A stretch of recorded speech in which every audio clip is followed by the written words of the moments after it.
The women in my family are bitches. Cranky bitches, stuck-up bitches, customer service turned sour bitches. Can I help you, bitches? Next in line, bitches. I like this purse because it makes me look mean, bitches. Can you take a picture of my outfit full length? Get the heels in, bitches. I always wear heels to la fiesta, and I never take them off, bitches. All men will kill you, bitches. All men will leave you anyway, bitches. You better text me when you get home, okay, bitches. Pray before the plane takes off, bitches. Pray before the baby comes, bitches. She has my eyes, my big mouth, and my fight, bitches. Sing to the scabs on her knees when she falls down, bitches. Give abuelita bendiciones, bitches. It's okay not to be liked, bitches. On our own till infinity, bitches. The vengeful, violent, piss-prissed and polished, lipstick stained on an envelope. I'll be damned if I'm compliant, bitches. The what did you call us? What did you say to us? What's that kind of love called again? Bitches.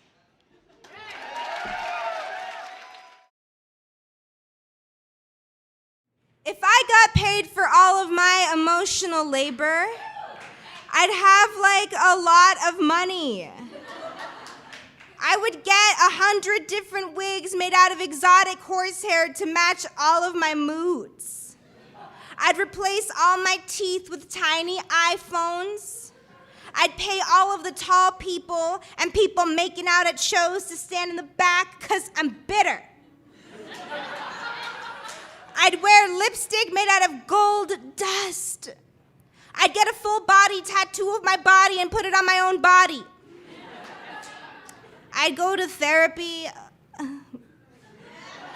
I'd get medicated, I'd finally get a pony and hire someone to take care of my pony. I'd ride my pony on the streets so everyone could be jealous of my pony. I'd send 1,000 rainbow empanadas stuffed with nails to Mike Pence's house. I'd hire an unassuming, relatively attractive white man to follow me around, so every time you don't believe me, he can just repeat what I said, so then, like, you do believe me. I would replace my throat with one big lozenge, so it would never get tired of yelling. I'd make this scientifically possible. I would buy my mom something nice to wear. I'd buy my mom a house in a place that smells like oranges. I'd make sure my little sister finishes school. I'd never be hungry. I'd give my abuelita all of the calling cards in the world.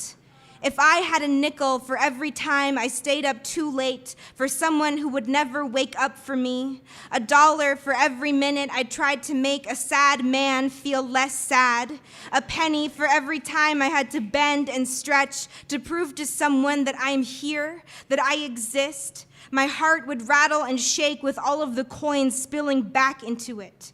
I would stop digging around in my pockets for pieces of myself covered in lint. I'd glue my soul's piggy bank back together. I'd give her a kiss. I'd put her back on the shelf. I'd only worry about saving myself. I'd never feel like any of this was my fault or like I owed you one again.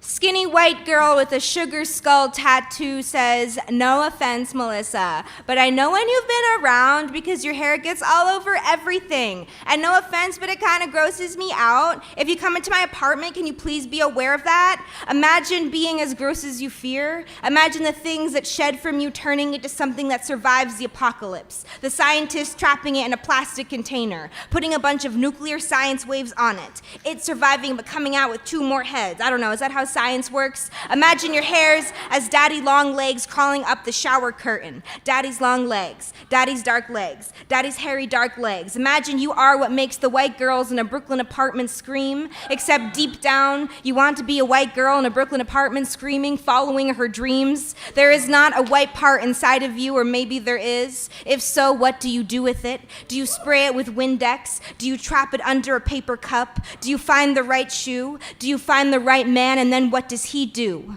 with the body?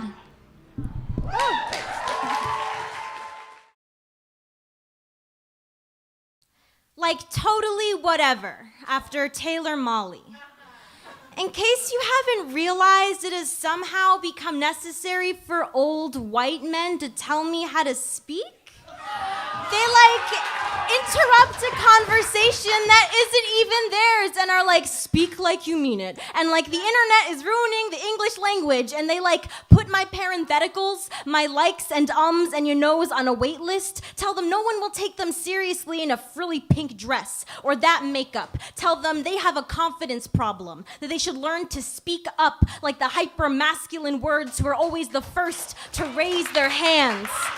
Invisible red pens and college degrees have been making their way into the middle of my sentences. I've been crossing things out every time I take a moment to think. Declarative sentences, so called because they declared themselves to be the loudest, most truest, most taking up the most space, most totally white man sentences, have always told me that being angry has never helped like anybody, has only gotten in the way of helping them declare more shit about how they'll never be forgotten like ever. It's like F. Scott Fitzgerald and Ernest Hemingway were geniuses for turning women into question marks.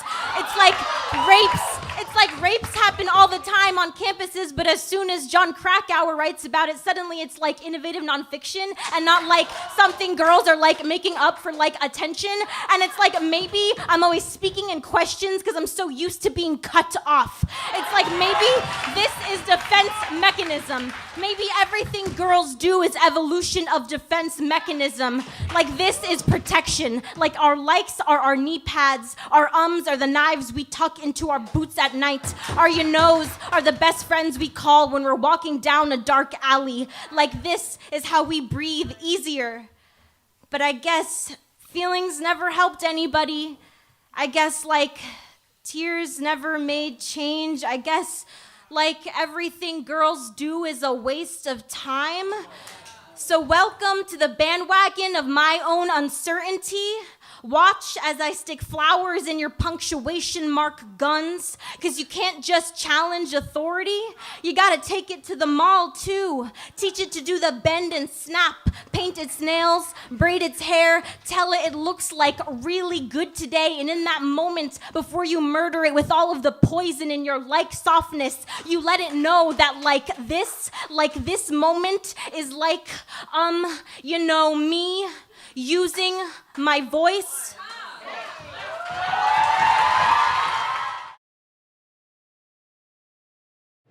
What is a power couple? And how many watts do they have? And do they need to plug themselves in? Is it a 2 or 3 prong thing that they need? Because I don't know what I have, haha. Anyway, I am married to all of the outlets underneath the table anyway. I want to make out with all of my unread emails anyway. How often have you given someone your password to everything? Anyway, I want to jump rope with all the iPhone cables. I'm wild. I haven't updated my iPhone in 52 weeks. I'm waiting for something, I don't know what. Do you ever feel that way sometimes? Do you think that's quirky? Do you want to know me, LOL? Anyway, it's nice to meet you. How do you know Paula and Greg?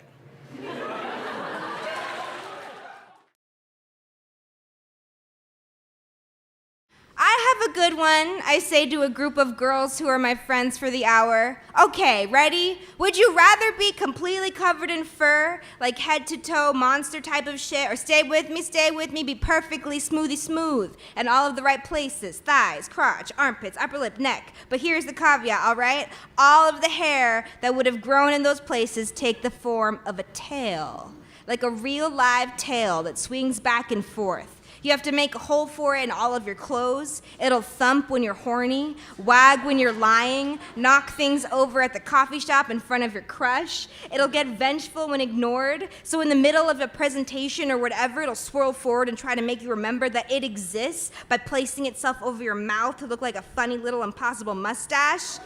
Basically, it just makes your life a lot more louder and obvious. But this way, you'll never have to shave or wax again, haha. The girls look at each other and then me. Okay, but what if I love my body hair? Nancy with a septum ring asks. I think you should consider the way this question is shaped by the male gaze. Carla with a cat-eye glasses states. Honestly, says Sabrina, who works for a nonprofit she feels ambivalent about, I haven't shaved in like 5 months and I feel really free. Oh my God, yo, yes. Greta, who has a red frosting on her teeth, interrupts. This is my song, bye. She splashes her red drink and bounces away. A girl with thick eyebrows picks the Hershey's Kiss off her booby cupcake and asks me, what color would it be? I don't know, I say, but I always choose the tail. Okay. If you ask me if I am fluent in Spanish, I will tell you my Spanish is an itchy phantom limb. It is reaching for words and only finding air. My Spanish is my third birthday party. Half of it is memory, the other half is that photograph on the fridge, is what my family has told me. My Spanish is puzzle, left in the rain, too soggy to make its parts fit together to look just like the picture on the box. My Spanish is possessive adjectives. It is proper nouns dressed in pearls and bracelets. It is, are you up yet? It is, there is a lot of work to do today. My Spanish is on my resume as a skill. My Spanish is on my toothbrush and red mouth marks. My Spanish is so hungry. My Spanish reaches for words at the top of a shelf with no stepping stool, is hit in the head with all of the words that I've been hiding up there. My Spanish wonders if it's bad to eat something that's expired. My Spanish wonders if it has an expiration date. My Spanish asks you why it's always being compared to food. Spicy, hot, sizzle. My Spanish wants to let you know it is not something to be eaten and then shit out, but does not really believe it. My Spanish. If you ask me if I am fluent in Spanish, I'll tell you my Spanish sits in the corner of a classroom, chews on a pencil, does not raise its hand. My Spanish is my sister's sore smile at her only beauty pageant. My Spanish is a made-up story about a parent who never came home.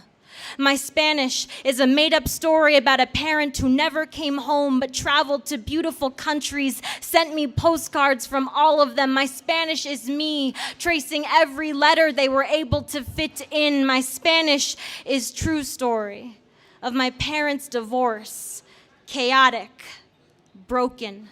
Something I have to choose to remember correctly. My Spanish is asking me if my parents are American, asking me if I'm white yet. My Spanish. If you ask me if I am fluent in Spanish, I'll try to tell you a story of how my parents met in an ESL class. How it was when they trained their mouths to say, I love you in a different language, I hate you with their mouths shut. I'll tell you how my father's accent makes him sound like Zorro.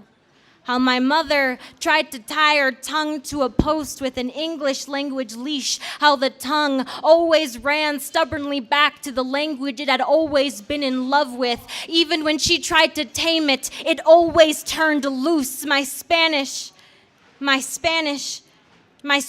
is understanding there are stories that will always be out of my reach. There are people who will never fit together the way that I wanted them to. There are letters that will always stay silent. There are words that will always escape me.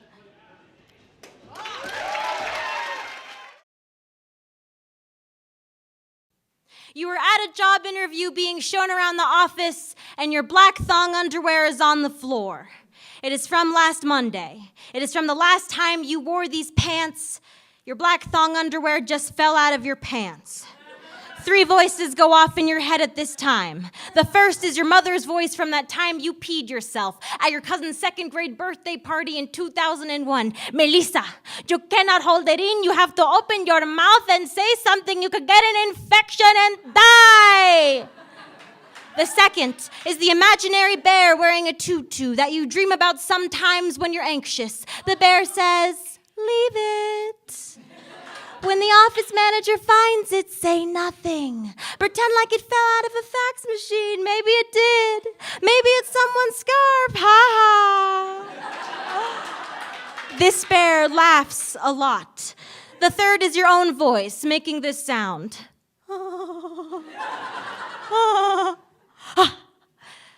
You pick up your old thong underwear, try to stuff it into your pockets, realize you have no pockets. You try to remember how you got here. You're at an interview for a job you didn't want, your 11th one this summer. You're wearing pants with lint stuck to both of the knees, like children you were afraid to one day have. It was professional enough. You borrowed your sister's shirt because the iron burned a tortilla-shaped hole in the one you were planning on wearing. It was professional enough. The woman showing you around the office is the CEO's daughter. She is put together and she smells like citrus. She is professional enough. What is the word for taking bathroom breaks at your retail job to cry? Is bravery supposed to feel like your guts want to slide out of your nose? What is it called if you want everything to go well? Because if it doesn't, then essentially your immigrant parents' citizenship doesn't even matter. How do you not feel an old pair of thong underwear nestled in your fucking pant leg? I mean, shit! Despite everything, they offer you the job. But you still cry on the train ride home because even though it is the 11th and most successful interview, you do not want it. What is the word for being lucky enough to turn something down? What does it mean if you don't care where your heart is as long as there's money in your savings account? Is adulthood your pants? Wrinkled but ready? Is your black thong underwear your heart? Somewhere on a corporate office floor, hoping it hasn't been too obvious, hoping it's only you who's noticed it, hoping you won't let too much time pass, won't stare at it too long before you reach out and grab it.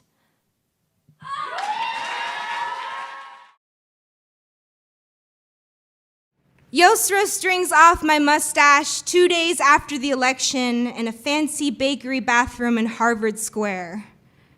There isn't a lot of light in here, but we're used to this. We worry about taking too long. We worry about someone knocking on the door, someone making us leave. Before this, Yosra joked about lining her hijab with safety pins while we waited for a white family to clean up their table. The white father stared at Yosra for too long and said, "I'm so sorry." He was talking about the mess he and his family had made, like they had made this mess, not thinking that we would have to sit in it. Still, at the same time, both of us say, don't even worry about it, because we have done all of the worrying for them our entire lives, because our mothers have taught us to bring cleaning supplies, because we have learned to forgive every space we enter, because Yosra keeps a roll of string in her purse with her at all times for emergencies. And the emergency this time is I'm about to see a white boy. The emergency is I want him to like me, and my mustache looks like the subtitles for a foreign movie starring an actress that I'll never look like, or a stock ticker for money I'll never have. Maybe one day I can be chill, like the white girls. The ones who don't shave for political reasons, the ones who took an entire election cycle to grow out a tuft of armpit hair, the ones who say, I don't see what you're talking about, Melissa. You must be crazy. It's all in your head. Why don't you just try to love yourself more? They say this about my body hair and not my fear of the world. I think the tragedy was that they were all trying to be nice while the emergency bloomed around us. Yosra doesn't need to be nice to me. Yosra can see it because Yosra knows where to look. Yosra puts the string in between her teeth and says, okay, I think this is the most Middle Eastern thing I've ever done.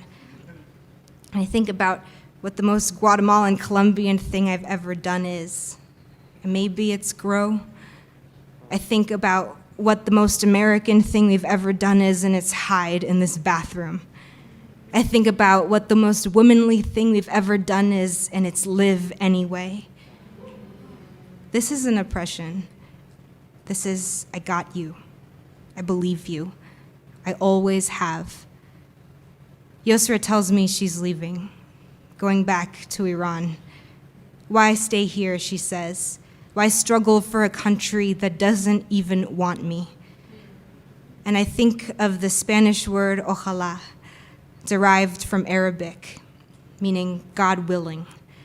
If God wills it, if God wants it, if I even believe in a God anymore, if Yosra mercilessly, lovingly pulling out the hairs from my face is a kind of prayer, then God will it. Then God damn it, we will live in this low light. I tell Yosra, okay, all right, I think I'm ready, let's go. But she says, no, hold still. We are not done yet.